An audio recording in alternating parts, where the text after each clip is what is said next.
Salut et bienvenue dans cette nouvelle série.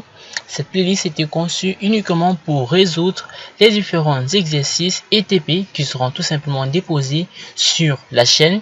Et donc dans cette vidéo, nous allons corriger ensemble les exercices au niveau des conditions et des boucles dans notre formation en langage C. Commençons avec l'exercice sur les conditions. Rappelons d'abord l'exercice en lui-même. Et bien, nous demandons ici déjà l'exercice appelé place de cinéma. On va donc demander l'âge d'un utilisateur. Bon, lui, cette personne-là qui voudrait acheter un billet, on lui demande son âge. Puis, s'il est mineur, eh bien, on lui paye 5 unités. Eh bien, il paye, 5 unités. Dans le cas contraire, il payera 17. Et donc, on va lui demander également s'il veut du popcorn. Si oui, alors on lui ajoute 5 unités. Bon, nous allons commencer avec celui-ci. Eh bien, sachez que dans cette partie, nous allons corriger l'exercice de deux manières différentes, de différentes façons possibles. La première sera bien évidemment avec les notions qui seront vues dans le cours, et la seconde va tout simplement être avec d'autres notions que j'ai volontairement pas présentées dans le cours. Voilà. Par exemple, pour cette partie, nous allons donc voir ensemble ce qu'on appelle le conditionnement ternaire qui sera là pour faciliter certaines tâches. Donc, on va commencer avec la première méthode pour la résolution de cet exercice en lui-même. Donc déjà, on aura besoin d'une variable de type int qui va contenir l'âge de l'utilisateur. Au fur et à mesure qu'on aura besoin des variables, et bien on va tout simplement en ajouter. Donc on aura besoin de l'âge et puis on aura besoin ici du portefeuille, dont je vais appeler cela wallet. Donc bien sûr, pensez à commenter votre code. Donc là je vais faire déclaration des variables. Ok, et puis juste en bas on va les initialiser. Initialisation. Ok, on aura besoin d'initialiser non pardon, là c'est wallet. Pourquoi pas, je vais entrer montant. Voilà, donc wallet et portefeuille. Ok, je vais initialiser montant à 0 pour dire que bon voilà, au début il ne devra rien payer. L'initialisation, je vous recommande de prendre cette habitude parce que quand nous allons aborder les pointeurs, et bien on verra son utilité. Donc, pour l'instant, on n'a besoin que de ces deux-là. Donc, ce qu'on va faire, c'est tout simplement ici. Donc, on va faire une demande de l'âge. Voilà. On va demander à l'utilisateur d'entrer son âge. Avec ici, entrez votre âge. Bon, sachez déjà que pour les différents exercices ici, je ne m'attarderai pas trop sur l'aspect visuel, mais beaucoup plus sur la logique du programme en lui-même. Donc, une fois qu'on va demander à l'utilisateur d'entrer son âge, eh bien, on va le récupérer via la fonction scanf. Voilà, vu que c'est un entier int, alors on va faire un pourcentage d et puis on envoie l'adresse de la variable âge. Ok, maintenant c'est là contre les conditions. Donc, on va vérifier tout simplement si son âge est supérieur ou égal à 18. Voilà. Si c'est supérieur ou égal à 18, alors en montant, on fait un plus égal, bon, c'est vrai, en montant, on affecte 17 tout simplement, 17 unités. Dans le cas contraire, eh bien, en montant, on va affecter 5. Donc, voilà, normalement, vous l'aurez fait comme ceci. Mais maintenant, imaginez-vous que l'utilisateur il entre un âge négatif. Et bien, ça posera tout simplement un problème. Donc, on va vérifier également cela avec une autre condition qui va englober toutes les conditions. Donc, on aura ici if âge supérieur à 0. Si l'âge est supérieur à 0, alors on effectue tout ceci uniquement. Voilà. Bon, dans le cas contraire, on pourra tout simplement écrire un petit message d'erreur. Erreur, voilà, âge négatif, comme ceci, ou nul. Voilà. De cette façon, on est sûr que on a eh bien, le montant qui sera figé dans la variable montant. Donc, l'âge de l'utilisateur ne peut être négatif ou nul. Et puis tout simplement juste après, on va demander si l'utilisateur veut du popcorn. Demande du popcorn. c'est vrai, c'est pas très correct, mais on fera avec. Ok. Donc ici j'aurai besoin d'une autre variable que je vais appeler choix, qui sera tout simplement le choix qui sera imposé à l'utilisateur. Donc vous allez voir un peu à quoi ça va nous servir par ici. On va faire un printf. Voilà, bon, là je vais faire un retour à la ligne. Et ici, on va tout simplement lui demander s'il veut du popcorn. Donc avec voulez-vous du popcorn. Voilà. On lui demande s'il veut du popcorn.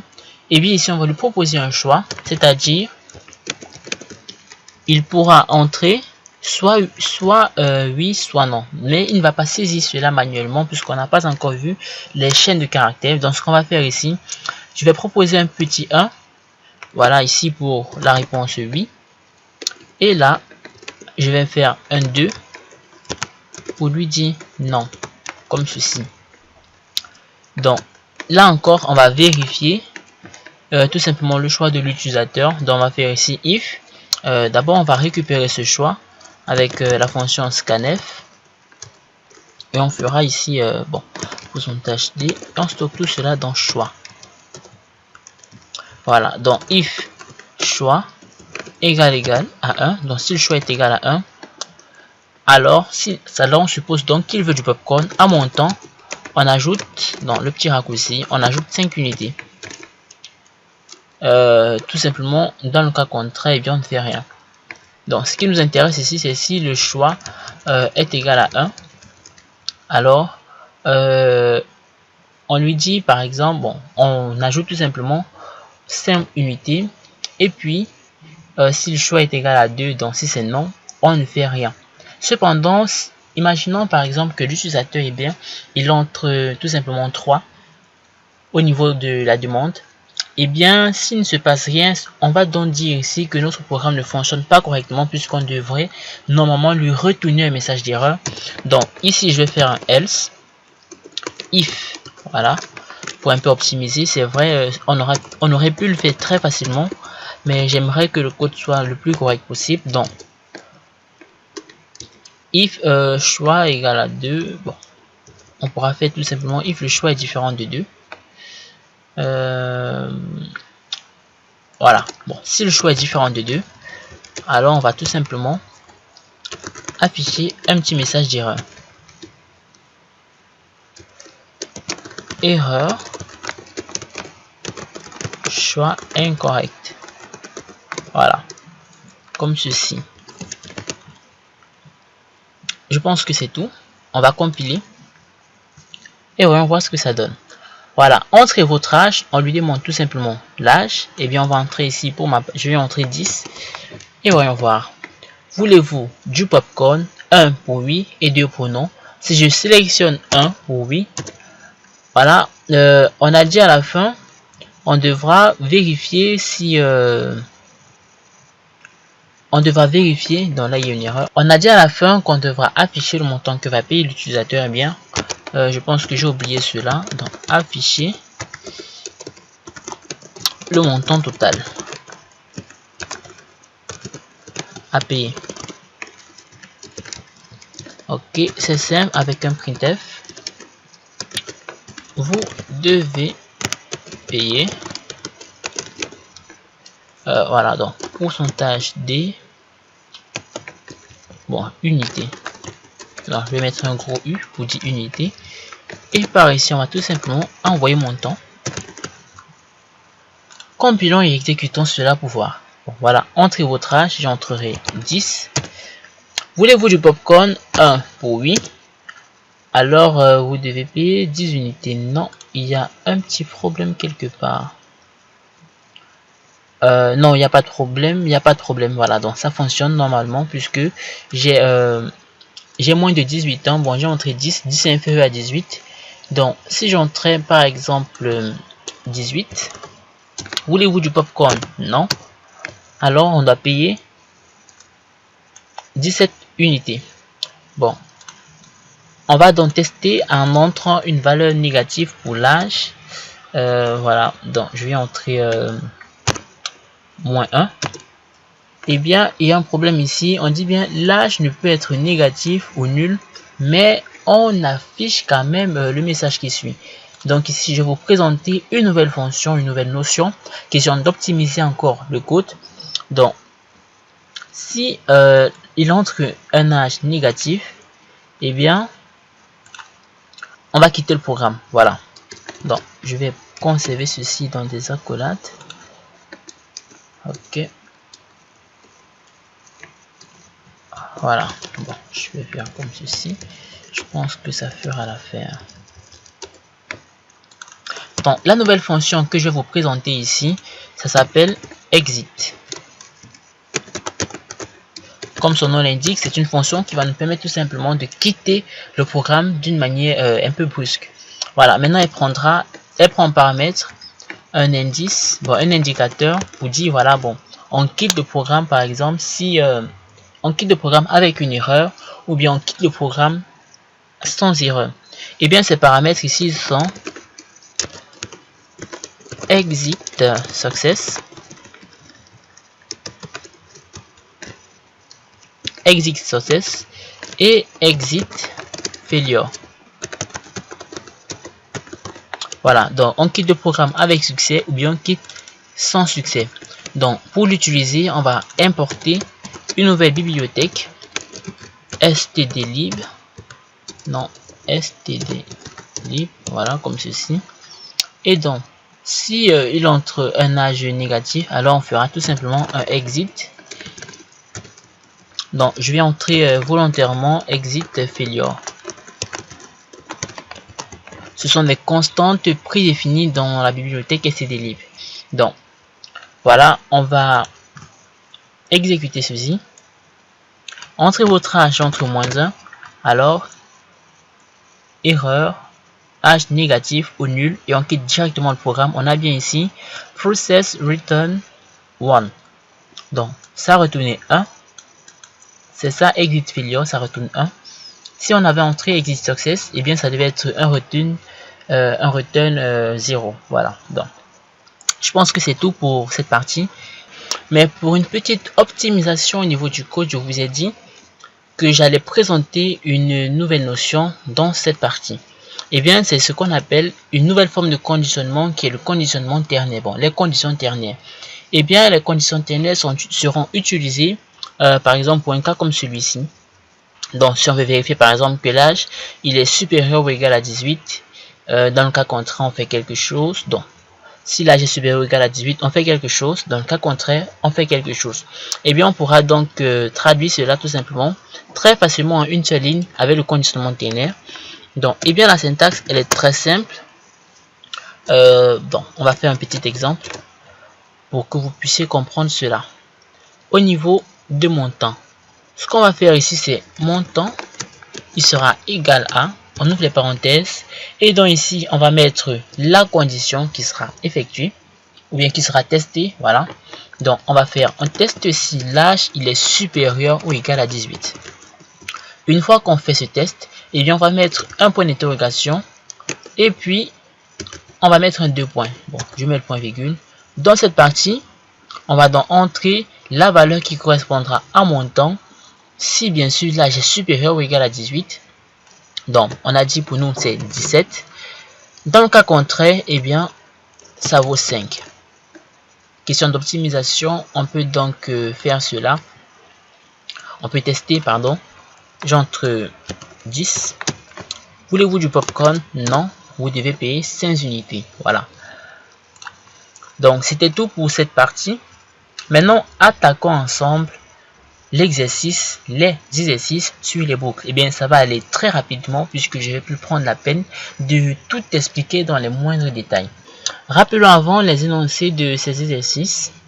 Donc, voilà, je les ai assez notés. Bon, j'ai fait un petit briefing. Je vais commencer par effacer tout ceci. Voilà. Je vais effacer tout ça. Ok. On reste avec du code assez propre.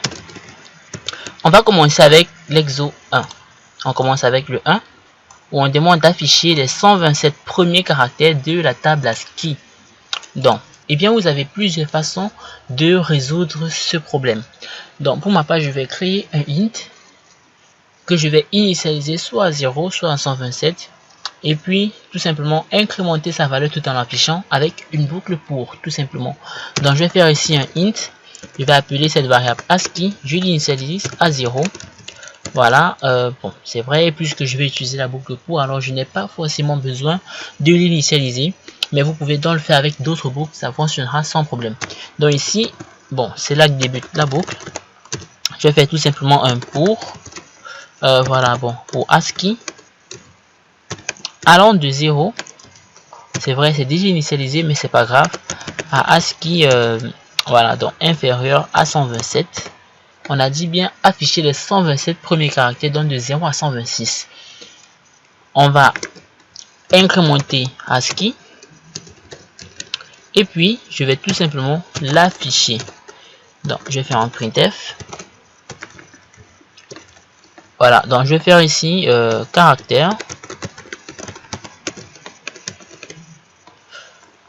Je fais un pourcentage C. Et puis, je fais un retour à la ligne. Et là, j'envoie ASCII, tout simplement, dans la fonction. Et donc, testons ceci. Voilà, on a bien tout cela qui s'affiche sans problème. Donc, on va présenter cela un peu différemment. Je vais faire ici un pourcentage D. Voilà. Et là, j'envoie encore ASCII une fois de plus. Ok. On a bien caractère 0, caractère 1, caractère 2, etc. etc. On les a bien jusqu'au caractère 126. Voilà. Donc, le code marche sans problème. L'exercice 1 est terminé. Passons à l'exercice suivant. On demande d'afficher le code hexadécimal des caractères de la table ASCII de 0 à 100, de A à Z, pardon. Donc, je vais procéder de la même manière, mais je vais tout simplement créer ici un char pour changer un peu. Donc, je vais faire un char. Je vais l'appeler caractère, qui sera égal à A. Et donc, je vais faire tout simplement, bon, je vais pas l'initialiser, pour ici, puisque j'utilise la boucle pour, mais pourquoi pas, je vais changer un peu la boucle, donc mieux vaut l'initialiser avant. Ici, ce qu'on va faire, c'est très simple. Je vais créer une variable qui sera mon compteur. Pourquoi le compteur? Bon, pas besoin, il est déjà initialisé, donc ça va. Donc, je ferai ici tant que le caractère courant est différent, bon, est inférieur ou égal à Z. Ce qu'on fera, c'est tout simplement l'afficher. Donc, je fais un printf ici. Je fais caractère. Voilà. Donc, pourcentage. Ici, il y aura du pourcentage C. Voilà. On va mettre ici valeur en hexa. Je vais faire du pourcentage X. Voilà. Et là, je vais afficher son code. Pourcentage D. Comme ceci. Et là, je vais faire caractère. Caractère. Et caractère. Sans oublier, bien entendu, d'incrémenter le caractère. Donc, à caractère, on fait caractère plus plus, tout simplement. On teste tout ça. On a bien caractère A, valeur en hexa 41, le code 65. Ainsi de suite de A jusqu'à Z. Donc, le code marche à merveille sans problème. Passons tout simplement au troisième exercice. Bon, je vais mentionner en haut. Exo 3. Ok. L'exercice nous dit ceci. Répétez la lecture de A et de B tant que A sera inférieur ou égal à inférieur à B. Donc, on va concevoir ici, on va déclarer deux variables qui sont A et B. Et donc, les valeurs seront entrées par l'utilisateur. Donc, je vais faire ici un printf. Voilà. Entrée A et B. je récupère les valeurs. Donc, ok, on envoie l'adresse de A et celui de B. Donc, comme pour tous les exercices, bien sachez que on peut procéder avec, on peut utiliser une autre boucle. Donc pour ma part, je vais utiliser while. En fait, bon, je vais varier un peu pour ne plus utiliser la même boucle. Donc je vais utiliser la boucle do while. Voilà. Donc je vais faire avec du do while pour varier un peu. De cette façon, on aura utilisé toutes les trois boucles pour notre exercice. Donc déjà avec ceci, on sait que cette action sera répétée tant que A sera inférieur à B. Voilà. J'incrémente un peu tout ça. Et je pense que c'est bon. On compile et on exécute. Entrée A et B. Si j'entre 1 et 3, on va encore proposer entrée A et B. Si j'entre 2 et 5. Mais par contre, si j'entre 3 et 1, eh bien on quitte le programme. Question d'optimisation, on va tout simplement rajouter une petite condition. Voilà, ici, donc if A sera ici. Si A est inférieur à B, on affiche un petit message.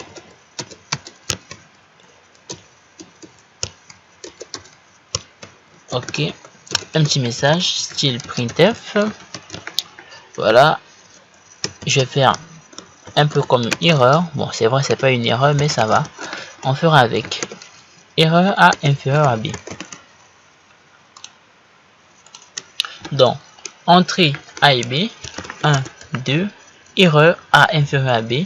Si je fais 5, 4, 6, on a la même chose, mais par contre, si j'entre A supérieur à B, on a donc le programme qui s'arrête. Je pense qu'on a fait le tour et bien, ça sera tout pour cette vidéo. Abonnez-vous à la chaîne si ce n'est pas encore fait, bien sûr. Likez la vidéo, partagez, commentez pour me soutenir. Et toutes vos préoccupations, bien vouloir me faire part de cela en commentaire. Ciao à tous, c'était Fred.